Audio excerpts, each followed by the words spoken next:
But I'm applying for the job tonight, and you need to know what my qualifications are. As Ferland mentioned, if you believe like I do that Obamacare is unconstitutional, I would suspect most of you in here are going to support the legislation when you get to vote on it in November to just opt out of Obamacare. That was my legislation. If you believe in the Second Amendment, your Second Amendment rights, the right to bear arms, you probably would appreciate the legislation I wrote this year called the Firearms Freedom Protection Act, protecting your Second Amendment rights. If you're concerned about your personal identity, as I was back in 2005, you'll be happy to know that I wrote legislation to opt out of an unconstitutional Real ID bill, the Real ID Act of 2005. That bill blatantly violated the Constitution, the First, the Fourth, the Ninth, and the 10th Amendment. And it has the potential of robbing you of your personal identity.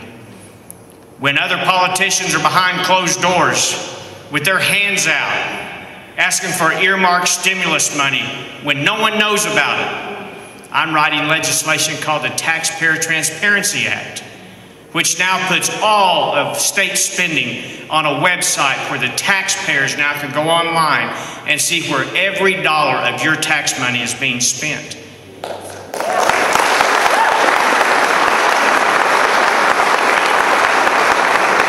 If you're concerned about your property rights, you'll be happy to know that I was the author in the Senate that stopped the NAFTA superhighway from crossing the Red River and coming into the state of Oklahoma.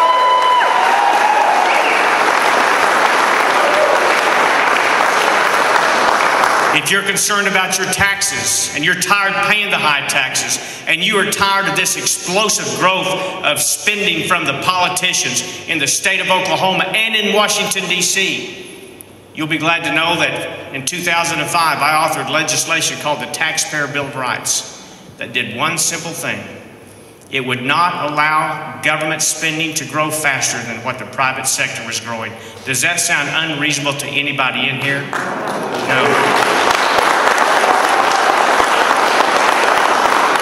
Well, I hate to tell you, but that is the one thing that I have left undone to do.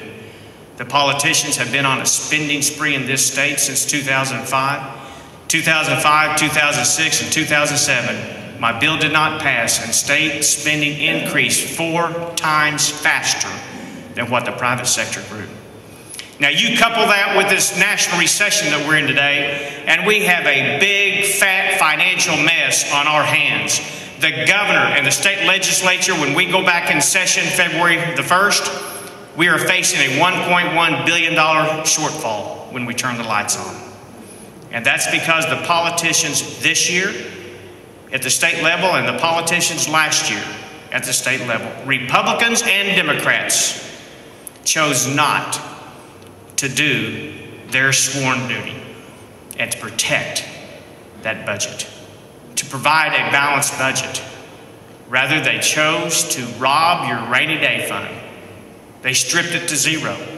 And on top of that, they chose to encumber your kids' future another $600 million by taking even more stimulus money.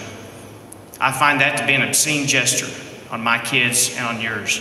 As your governor, those kinds of policies fade away into oblivion. I will not be a part of them. I will protect your future.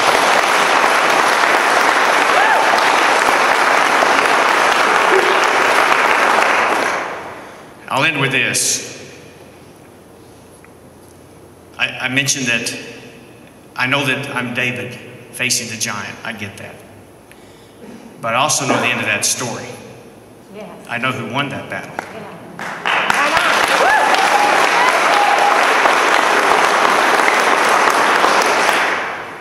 And I feel a little bit like, not just David, but a little bit like Nehemiah. And I would imagine a lot of you probably remember that Bible story. When Nehemiah was given the challenge to rebuild the wall around Jerusalem, which had been destroyed. And now Israel was at risk from their enemies. And God asked Nehemiah to rebuild that wall. And what a daunting task that must have been for him. because he had no way to rebuild that wall. You see, he remembered the last time the wall had to be rebuilt, it took 91 years. And Nehemiah didn't have 91 years. But he had a plan. It was a simple plan that had a profound impact on the nation of Israel. He went door to door. He went family to family, friend to friend, and he shared his vision of restoration, of rebuilding that wall. And he didn't ask anyone to do the whole wall. He asked them to get involved and to do just their part. He said, would you just build that portion of the wall in front of your home, in front of yours? Just rebuild that little portion of the wall in front of yours and in front of your home. You know, it didn't take 91 years.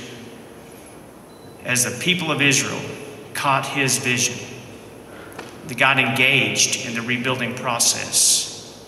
That wall was rebuilt in 52 days. Now, folks, we're down to 16 days in this Republican primary. And I'm a Republican. If you're a registered Republican, you'll have an opportunity to select a nominee in the next 16 days. And I'm discouraged to the point that my opponent has yet agreed to even one debate on the issues. So wrong. That is wrong. Most of the Republicans in the state of Oklahoma have no idea what my views are.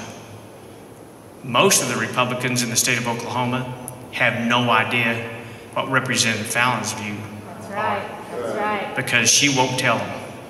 And I'm here to share my views with you tonight.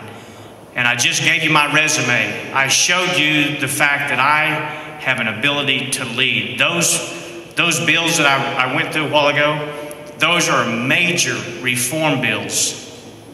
Probably some of the greatest reform bills the state of Oklahoma has had in decades. And I got those bills passed using one quality that I've been blessed with, and that's leadership. And I have a different way to lead.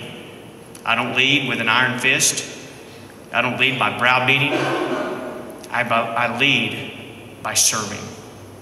I lead by educating.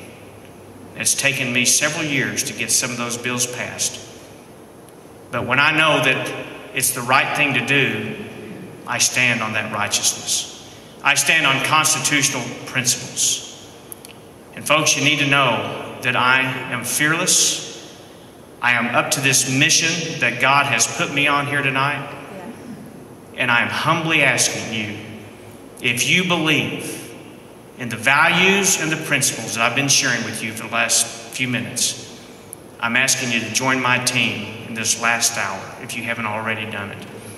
I'm asking you to be a part of this Brogdon team and help me secure those blessings of liberty for our kids, for our posterity, so they will have the same opportunities that you and I have been blessed with. Thank you. God bless you for being here. I appreciate you very much.